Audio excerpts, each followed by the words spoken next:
What's going on, guys? Welcome to a new series of episode reviews. This is going to be for the anime Kaiju number 8, and this is for the first two episodes. And with me, as always, I Mhm. have Blues Pate.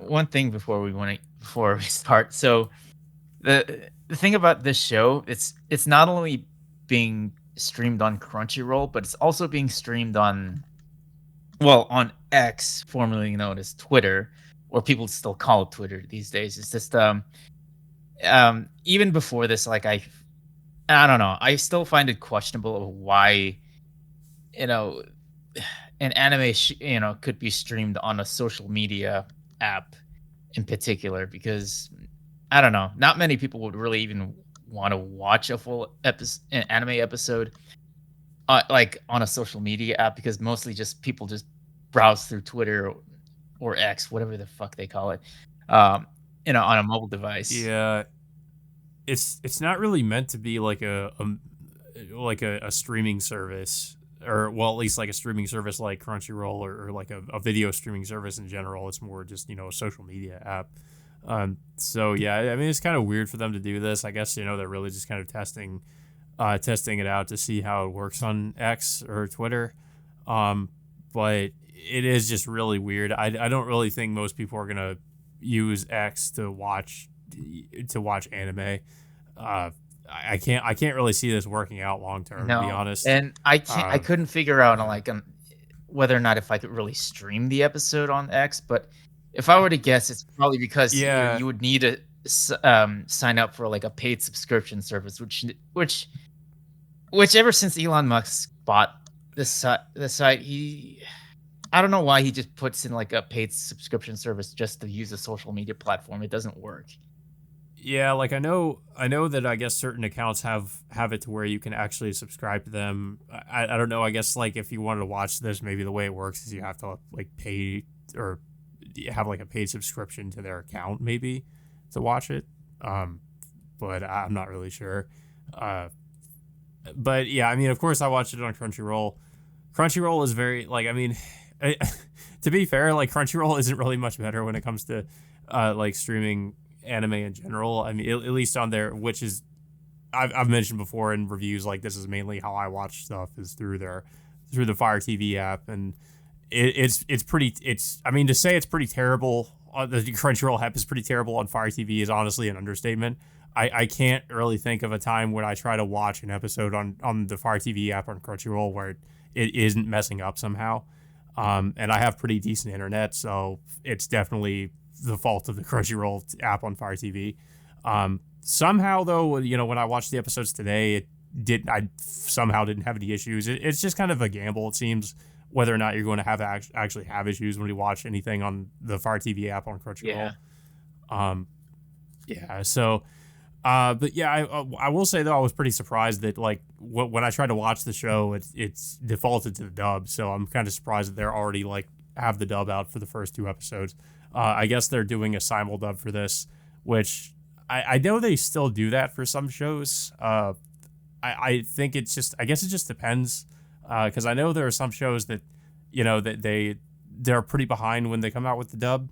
But some shows, I guess they're just doing it as the episodes are coming Yeah. out. And I guess this is just one of those And shows. also having to do with working with the actors scheduling, with and how Yeah. because this is not the only show most actors will work on.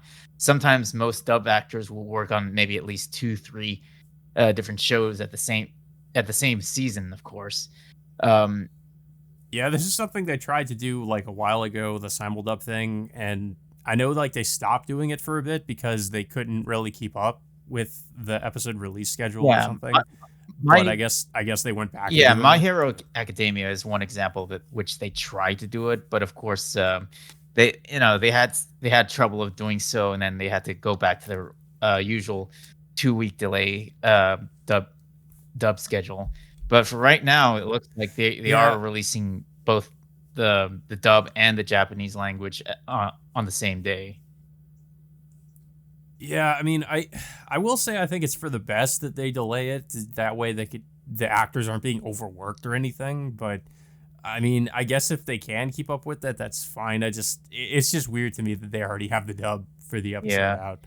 Um, But I mean, I guess as long as it doesn't really, I mean, I thought the performances were actually pretty decent. I didn't really look up who was in the dub cast, but I mean, I thought everybody did a pretty decent job, especially considering they're trying to do like like a simul dub, I Yeah. guess. I have to say I did enjoy the the opening for the show. It's called Abyss by Youngblood. It's a full like English language song that they put into the show. Yeah, the music choices for this one are weird. Cause yeah, it's this one's done like it. Of course, it's an English opening. Then we have an ending that's being done by One Republic, which is a like American like pop band. So, yeah, that was weird to me. Like I mean, I've known of them, but I didn't expect them to see them being involved in an anime. So that kind of took me by surprise. Yeah. I thought the songs were okay. The opening, I don't know. I wasn't a big fan of it. I mean, I will say I thought it was an interesting choice that they went like full CG for the opening. That was kind of weird. But then it's like, you watch the opening and then you see the art and the animation for the show, and it's completely different. So I get this is a little bit weird because the opening is just completely like kind of like semi-realistic CG. So it's just kind of weird to look at that, and then you go into the show and it's not like that at all. Yeah, I mean, the anime itself does have its like comedic moments, including some of its like Yeah. comedic animated styles for certain characters. Um, but yeah, so the anime is of course is about like um of like the country of Japan being invaded by like a bunch of kaiju monsters of um just a variety of different sizes, whether if it's like human size or just like Godzilla type size kaiju. Hmm. So Japan establishes like their anti kaiju defense force, in which uh, they um, they have a military organization that protects Japan from the kaiju, and then of course they send out these like almost like super soldier like units taking down kaiju themselves, because like is just like one particular character is able to just snipe a gigantic like Godzilla like kaiju with with just a sniper rifle. Like I think it's more like a Oh rail yeah, gun. something like that. Yeah. So that yeah, the main character of the show, what's his name? This is named Kafka Hibino. Um, he's around his like a mid 30s, and he initially he wanted to join the defense force, but unfortunately he ended up failing several entrance exams, so he ends up resorting taking a job as like what was it like kaiju cleanup duty. Basically, it's just you know, it's just like after the defense force ended up killing the kaiju, he works with like a disposal unit to pretty much clean up the entire mess. Yeah. Um yeah, I will say I do like the idea that it's like the protagonist is like is a little bit older, like he's like you said, like he's in his mid 30s. It's not something you see too often. So I thought that was kind of interesting. Also we should point out it's being animated by Production IG, and also the kaiju the kaiju I think are being handled by Studio Kara, which is Hideaki Anno's studio. And they're I think the kaiju are I think they switch between CG and also like it seems like 2D animation for the Mhm. kaiju. But it looks pretty good for the most part. So I was pretty impressed by it. And it's also kind of interesting. It's being done by Studio Kara, considering Anno's work on Shin Yeah, Godzilla. and of course Evangelion as well. But yeah, it's Yeah. just like this is the first time we ever heard of Studio Karo again ever since he finished up with the last Evangelion movie about a few years ago. So I was curious of like Mhm. whether or not that they were going to end up working on anything, but it seems like this is like the first major anime that they're working on since then. Yeah, I mean, he said he was done with Evangelion, so I mean, I was interested to see what else he would do. I mean, since then, he's mostly just been doing like more live action movies. Aside from Shin Godzilla, he did Shin Ultraman, Shin Ultraman, Shin Kamen Rider. Yeah. Um, but yeah, I'm kind of glad that that that studio is starting to work on some other projects outside of Evangelion. So it is pretty interesting and like in how they design some of the kaiju. It kind of almost reminds me of some of the monsters we see back in Chainsaw Man, to be honest. Yeah, it did kind of have that feeling to or that feel to it. I mean, especially with the monster that attacks um Kafka later Yeah. on. Uh, Yeah, so yeah, he's also joined with with another main character who ends up working with him in the disposal unit named what was it Reno Ichikawa. Initially they didn't get along at first, but they eventually become friends over time. Until one day they are attacked with this this bizarre looking, I don't know, giant humanoid kaiju out of nowhere, and then of course Kafka, of course, takes it upon himself to to help Reno escape, from the attack. But of course, Kafka gets he nearly gets killed at one point in that episode. Basically he just gets one of his legs crushed by the kaiju before Reno calls in the defense force to help out and rescue him at the last minute. yeah. So this is also where we get introduced to another, I guess you'd say another main character. I forget her name, but she Mina was Ashiro. yeah. She's with the defense force, and she was also, I guess, a childhood friend of Kafka. And they both, because I guess like her home was destroyed, both their homes were destroyed by the kaiju when they were children. They both like promised or vowed to join the defense force, or to work to join the defense force. And apparently, she actually got into the defense force where I guess he failed to. Yeah, so and also she's pretty much been advertised more often than not, considering that she's one of the more skilled defense force units. Yeah. Yeah, she's like I guess one of the most popular members of the defense Yeah, force. I mean we don't really get to see her all that much in these last two episodes, but it I kind of wanted to know because they don't explain it yet, but I don't know why she has like I guess she has like a pet tiger that follows her around. yeah, it's like I mean yeah, I don't know how she got around taming a white tiger all of a sudden, but it seems like yeah, it Yeah. seems like it's good at like fighting alongside her, uh, during the Kaiju attacks. But yeah, but as for Mina, as like I said, we don't really get to see her all that much, but it seems like uh, she feels some amounts of disappointment that her friend Kafka wasn't able to join the defense force alongside with her. Yeah. Yeah, I mean it seems like she holds like some kind of uh like pent up resentment or something like that towards him. Um and they've obviously it seems like they haven't really talked with each other in years. So yeah, I guess it'll be interesting because of course as we know at the end of episode 2, he does of course end up, joining the defense force. So it'll be interesting to see how they like interact with each Yeah, other. but of Um course, yeah. by the end of episode one, um, like it something like literally just unexpected happens like out of nowhere. Kafka literally gets attacked by this like mini looking kaiju. So the most bizarre thing that happens at the end of this episode, which I didn't see coming, is that Kafka gets I don't know how to describe it. He gets attacked by this miniature insect looking kaiju which goes into his mouth and he transforms into that titular kaiju that we see. Uh I yeah, it's like it's yeah, it's just a pretty It kind of reminded me a little bit y- of Parasite with how BG just gets into he gets yeah gets into the main character's body.